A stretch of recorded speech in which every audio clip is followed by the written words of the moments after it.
दोस्तों, क्या आप जानते हैं कि पशु पक्षी या मनुष्य में से सिर्फ मनुष्य को ही सबसे ज्यादा कष्ट भोगने पड़ते हैं।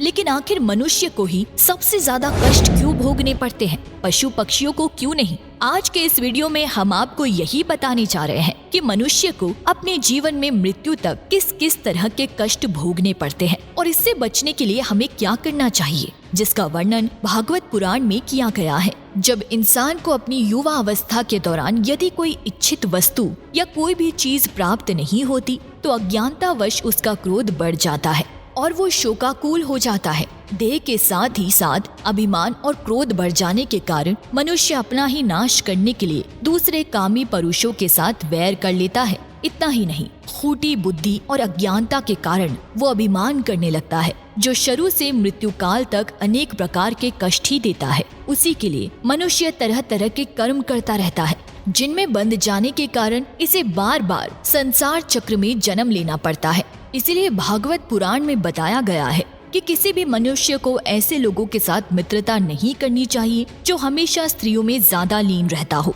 क्योंकि जीव को किसी और का संग करने से ऐसा मोह और बंधन नहीं होता जैसा स्त्री और स्त्रियों के संगियों का संग करने से होता है। इससे जुड़ी एक कथा में बताया गया है कि एक बार परमपिता ब्रह्मा जी अपनी पुत्री सरस्वती को देखकर उसके रूप लावण्य से मोहित हो गए थे और उसके मिग्र रूप में भागने पर उसके पीछे निर्लजता पूर्वक मृग रूप होकर दौड़ने लगे। इसीलिए ऐसा कौन सा पुरुष हो सकता है जिसकी बुद्धि स्त्री रूपी माया से मोहित ना हो? इतना ही नहीं, स्त्री रूपी माया में इतना बल है कि वो अपने नयन से बड़े बड़े दिग्विजय वीरों को पैरों से कुचल देती है। जो पुरुष योग के परम पद पर आरूढ़ होना चाहता हो अथवा जिसे मेरी सेवा के प्रभाव से आत्मा अनात्मा का विवेक हो गया हो, वो स्त्रियों का संग कभी ना करे, क्योंकि उन्हें ऐसे पुरुष के लिए नरक का खुला द्वार बताया गया है। जो मनुष्य अपने जीवन में स्त्री में आसक्त रहता है तथा मृत्यु के समय भी स्त्री का ही ध्यान करता है, उसे अगले जन्म में स्त्री योनि प्राप्त होती है।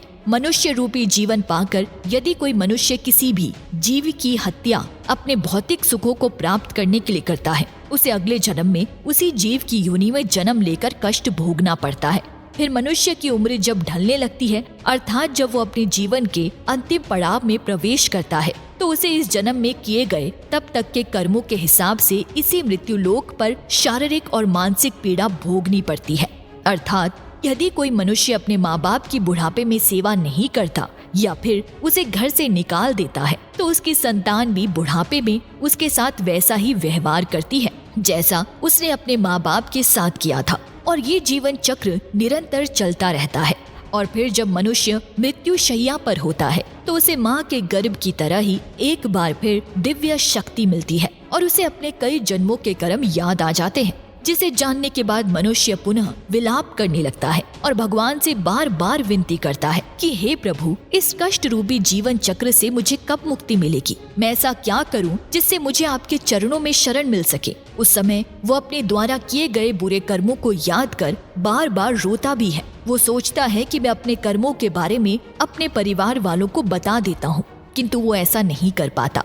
तब भगवान उसे कहते हैं कि तुम्हारे पास जब अच्छे कर्म करने का वक्त था, उस समय तुम लोभ, काम, क्रोध से आसक्त होकर बुरे काम कर रहे थे, और जब तुम्हें कष्ट भोगना पड़ रहा है तो तुम उससे मुक्ति की आस करते हो। ऐसा कभी नहीं हो सकता।